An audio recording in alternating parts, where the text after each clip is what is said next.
Next week, around October 6th, will mark the return of New York Comic Con for 2022. It will also mark a very significant moment in the history of the Science Hedgehog comic books, ARCHIE, IDW, Fleetway, but mostly ARCHIE, because it'll mark 10 years since the redesign of the Freedom Fighters was introduced. That's right. It'll mark 10 years since that moment happened.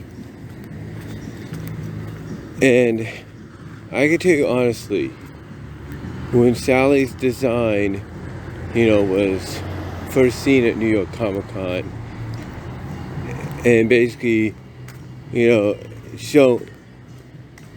on for a second.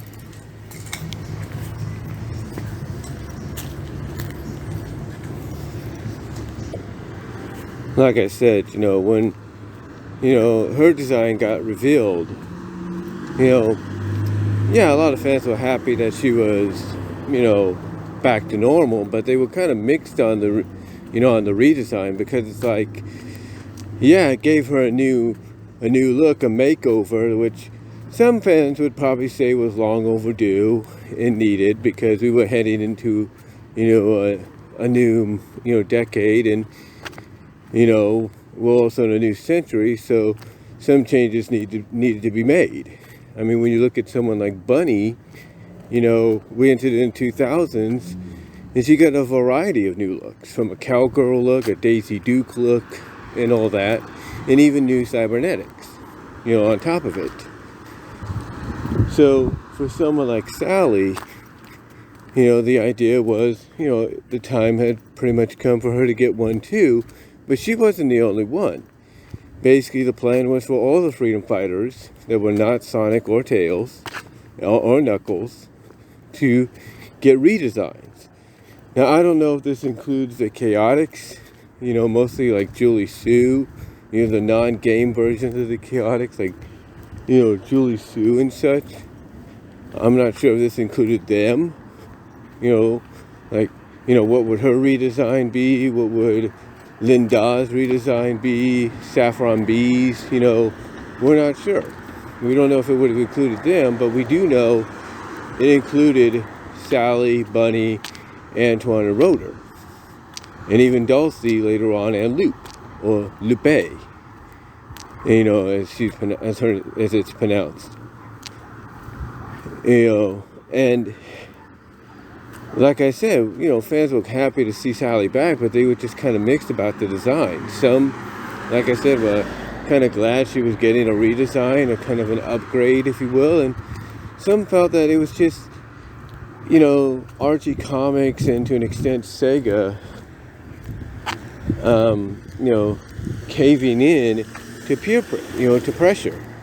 Well, I wouldn't say peer pressure, but to pressure in the ever-growing world that we were in, because of the fact that some people did complain in the fan base, as well as outside of the fan base, that, with the exception of a vest and boots, Sally was practically naked, and she needed to be covered up. I mean, the fact that they would point out that Bunny was pretty much covered up, even though she was half cybernetic, and Amy Rose and Lupe and all of them. It's like, and even Nicole in her Lynx form, it's like, why not Sally? And Nicole got a redesign somewhat too. I think it was mostly just her outfit, and then of course her super form that came later. But still, it's like, why didn't Sally ever get a redesign or some kind of change up throughout her run in the comic? And the only change she ever got, people would point out, is she grew her hair out, and that was it. And then it came back and went back to normal under Ian Flynn's watch. So, the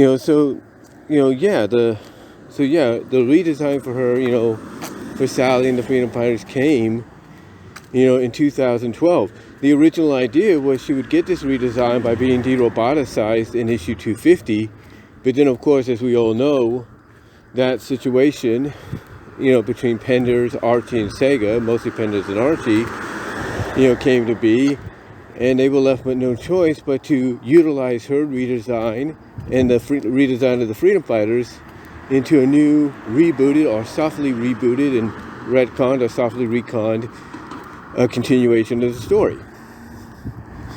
But yeah, it's hard to believe that it's been 10 years since New York Comic Con 2012, where these designs were first basically initially introduced with the showcase of Sally's redesign on the screen, which again was originally meant for 250 as part of her de-robotization. But of course, like I said, the lawsuit happened, and well, they were used, in a different manner. But what do you guys think? What are your guys' thoughts? Can you believe it's been 10 years since the redesigns were first introduced? How did you feel about them when you first saw them? What did you think possibly the redesigns of someone like a Julie Sue would have been like?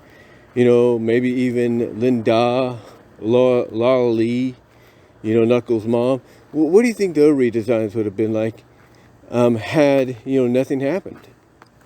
What do you think the lawsuits would have been? Let me know down below in the comments, as well as in the live chat during the premiere. Like the video, guys. Super chat, super stickers are open and in the live chat during the premiere. And super thanks afterwards as well. Also check me out at Venmo at Brian-Romer-2, Cash App at BWRosis98, and at my podcast at BWRosis Discussions and all your favorite audio podcast locations except for Pandora. But until next time, guys. Oh, and you check me out at patreon.com/BWRosis. But until next time, guys, I will talk to y'all later. I am home now. But yeah, let me know what your thoughts were when you first saw the designs, these redesigns when they were debuted, or first announced at New York Comic Con. What were your thoughts? Because it's hard to believe it's been 10 years. And until next time, guys. Till next time.